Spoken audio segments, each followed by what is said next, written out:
Ja, ja, ja, hallo, hallo, hallo, hallo, hallo, hallo. Jetzt? Ja, wie ihr seht, haben wir die Autobahnblockade jetzt hinter uns gelassen. Hier. Ja. Hier, genau. Sonst ist das 1274. Perfekt, danke. Ich bin noch Schüler und ich habe noch ziemlich viele Jahre meines Lebens vor mir. Wir stehen jetzt auf einem Feld. Hinter uns haben wir Riesa und niemand weiß so genau, wo die Action abgeht. Irgendwie sollen da hinten AfDler kommen, aber man weiß es nicht. Auf jeden Fall nicht auf der Autobahn. Und da hinten ist viel Blaulicht, deswegen machen wir das jetzt. Und außerdem spielt auch noch Team Scheiße. Und das ist sehr geil. Also eins von beidem müssen wir auf jeden Fall jetzt erwischen. Faschos oder Team Scheiße.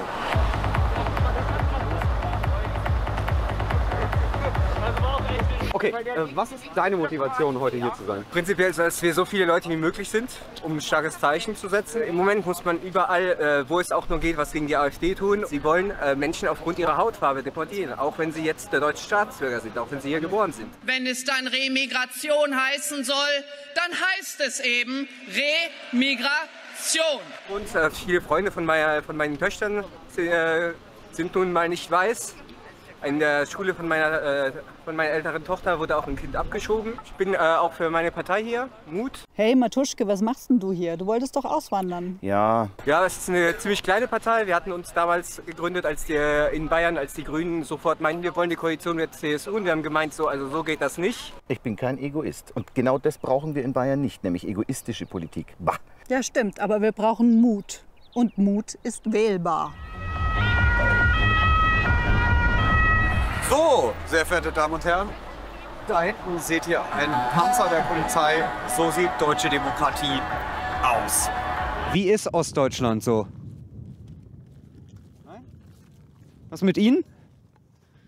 Kommen Sie aus einem Trabant? Wartburg? Moin, was holt ihr? Bei uns gibt es erstmal einen Kaffee. Ein Kaffee, kein Burger? Nee, ist doch viel zu früh dafür, ne? Aber McDonald's und AfD-Protest geht fit, oder? Naja, also ich sehe das auch ziemlich kritisch, aber wir bestellen ja jetzt auch keine fetten Burger oder sowas, sondern halt einen Kaffee. Würdest du sagen, Kaffee ist demokratiefördernd? Nee, ganz und gar nicht. Kaffee ist auf jeden Fall ein Produkt, das wir alle weniger trinken sollten, weil das Why are absolut Chinese people buying civets cats from other countries? So see, by doing this, they make coffee from the poop of the civets. Yes, in Chinese farms, thousands of civets are being raised, in which they first feed the raw coffee beans to the civet cats. Then, when these civet digest these beans and excrete them, they make the world's... Aber wichtig ist ja nicht das individuelle Shaming, sondern dass wir die Demokratie beschützen und uns gegen den Faschismus zusammentun und die AfD blockieren. Ja, wir sind jetzt hier mitten in Riesa, sieht man ja, ist ja sehr urban hier und so weiter. Betreten des Betriebsgeländes verboten, das heißt, deswegen werden wir da direkt drauf gehen, denn entweder der Russe ist da, es gibt Fliegeralarm, oder da hinten ist diese Arena. Wir wollen jetzt endlich unser Grundrecht auf Demonstrationsfreiheit wahrnehmen. Jetzt gerade eben haben wir nochmal vom Adenauer gehört. Wir präsentieren den Adenauer SRP Plus. Mit Störsendern, Flakscheinwerfern, extrem lauten Fliegersirenen, Druckkammerlautsprechern und vielen Überraschungen begleiten wir den Wahlkampf der Nazis. Dass die Polizei ihn hier festgesetzt hat, 1 Kilometer von der Veranstaltung, durch diesen ganzen scheiß Dornenbusch, obwohl sie das nicht dürfen. Deswegen macht der Adenauer, dieser Bus, in dem die Rechtsterroristin Beate Zschäpe in den Knast gefahren wurde, jetzt maximal laut bis an die Dezibelgrenze. Aber der ist genauso konzipiert, dass der Bus halt eigentlich zu dem dürfte. Die Polizei lässt ihn nicht, weil 1, 2 Bullenstart, keine Ahnung. Hey! Was soll denn das? Was soll die Scheiße? Das ist Polizeigewalt! Ja, moin, du warst hier gerade mittendrin und die Polizei hat deine Brille kaputt gemacht. Ja, moin. Da war ein Auto von der AfD, also das ist wahrscheinlich die Leute, die...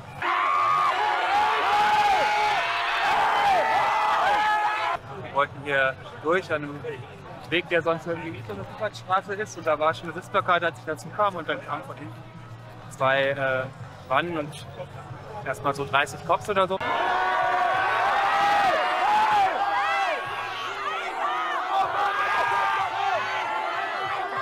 Und haben versucht, an der Seite vom Gehweg frei zu prügeln, damit das Auto auf dem Gehweg vorbeifahren kann an der Sitzblockade.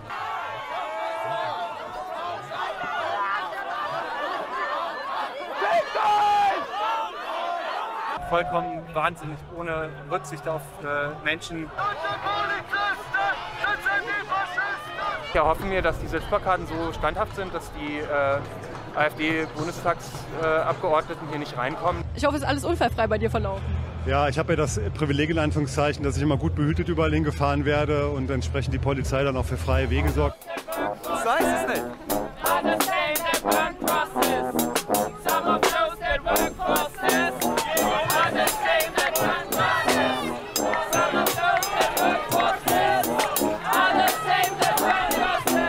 Ja, ich bin eine Petze, denn gerade eben habe ich diesen Streamer da hinten verpetzt. Der ist jetzt vor dem Polizeiauto und ich kenne den von anderen Demonstrationen.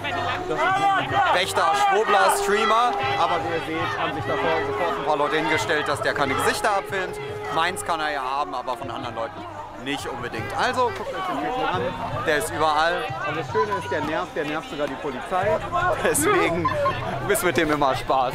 Gucken wir mal, was passiert.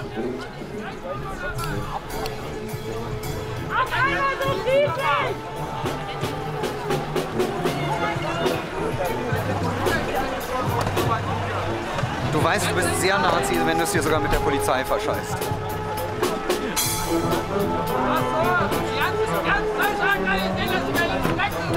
Ein Wutbürger par excellence. Ihr habt den Krieg verloren! Ihr habt den Krieg verloren! Ihr habt den Krieg verloren! Ihr habt den Krieg verloren! Ich hab keinen Krieg verloren! Ich bin nicht bei den Grünen! Deine Eltern waren dabei, deine Großeltern! Alter, meine Eltern waren in der DDR, du Falschklapp! Die DDR war schon kriegsfrei! Ich bin Kriegskind gewesen und weiß, was es bedeutet, wenn solche Leute an die Macht kommen. Leute wie die AfD, meinen Sie? Und das andere erschreckt mich. Das sind ja alles unsere Steuergelder, die weggehen. Alle Polizei und alles kostet ja Geld, das zahlt ja der Steuerzahler. Ne? Und das ist erschreckend alles, dass es sowas geben muss noch in der Zeit. Ich bin 40 geboren und weiß, was Krieg bedeutet. Und ich will das nicht wieder haben. Ich höre die Sirenen und alles. Wissen Sie, wie mir das im Rücken runtergeht? Eine Gänsehaut, weil ich das ja erlebt habe. Ich war zwar erst 4 Jahre, aber trotzdem kann man sich an schlimme Sachen erinnern, wenn sie verboten werden würde. Ich glaube, im Hintergrund, im Untergrund wird das weitergehen, bis es explodiert. Ich nehme es an, ich weiß es nicht. Sie sind gegen Krieg, für freie Meinungsäußerung und ich nehme Sie wahr als Demokratin? Ja. Naja, die demokratischen Parteien, die sind ja vom Volk gewählt.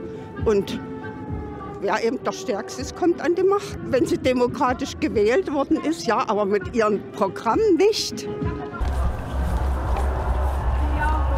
Wir stehen jetzt hier vom zentralen Protestort, da hinten kein Bock auf Nazis, ihr seht es. Und wir wissen aus sicheren Quellen, dass im AfD-Parteizentrum, was dahinter in dieser riesigen grauen Halle ist, die WT-Arena, so gut wie niemand ist.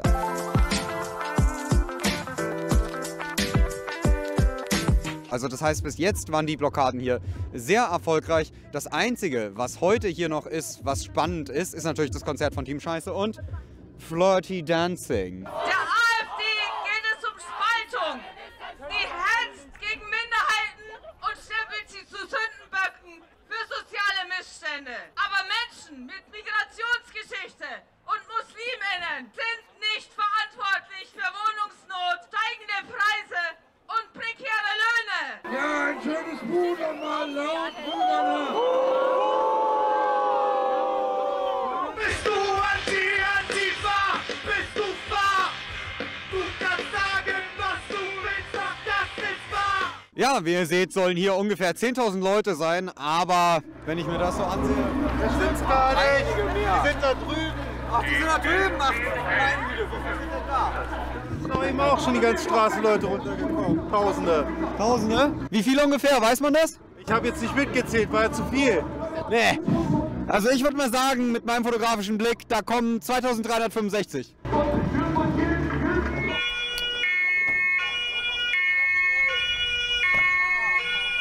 So, und jetzt geht's zur Sache. So, Kameramann, kommen Sie mal mit. Irgendwann gehen sie alle nach Hause wieder.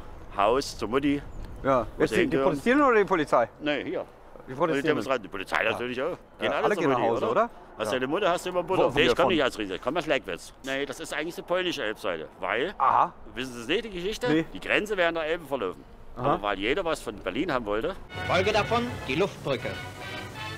Folge der Luftbrücke geschlossene Betriebe in Westberlin. Okay. Haben sie die verschoben, sonst wäre Riesa auch Westen gewesen. Ja, wissen Sie ja gar nicht die Geschichte? Als Berliner weiß ich gar nichts davon. Eine Bulette! Wundervoll Schlepper, Bulette nennt man Berliner hier, ja.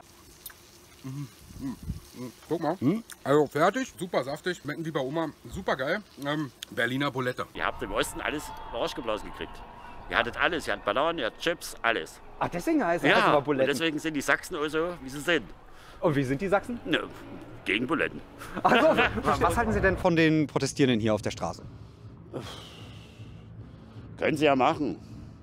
Aber auf dem Feld, finde ich, oder?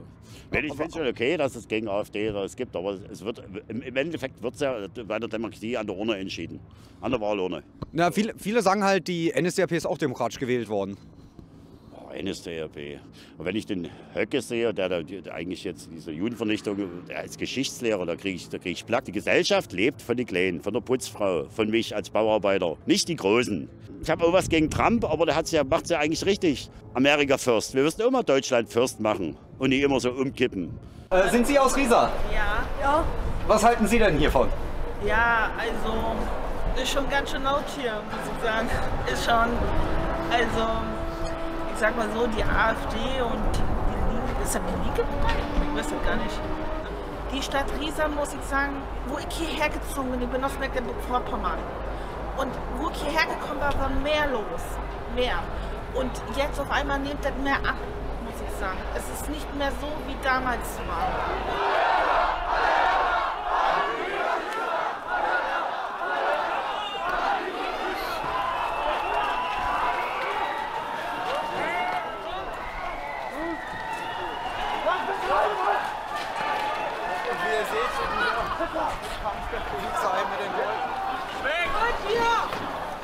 Der wurde von anderen Polizisten jetzt mit Pfefferspray anscheinend getroffen, während die Antifa durchgebrochen ist und die Polizei versucht hat, das mit Pfefferspray aufzuhalten. Passiert, deswegen ist Pfefferspray-Einsatz was man vielleicht nicht so machen sollte. In der Polizeistatistik unter anderem sind auch sehr viele verletzte Polizisten zu sehen, die genau dadurch verletzt werden. Und das findet die Antifa natürlich jetzt auch ein bisschen lustig. Entbehrt nicht einer gewissen Tragik und Komik. Ne? Gut. Wir bräuchten mal Michel.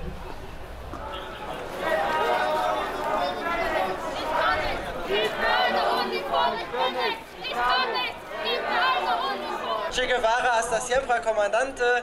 Genau, wir brauchen wieder vernünftige Vorbilder, nicht von TikTok, AfD-Videos, was sich zu viele Jugendliche leider reinziehen, sondern wir müssen ihnen andere Dinge vermitteln. Und deswegen organisiert euch und ja, bildet eure Jugend genau weiter.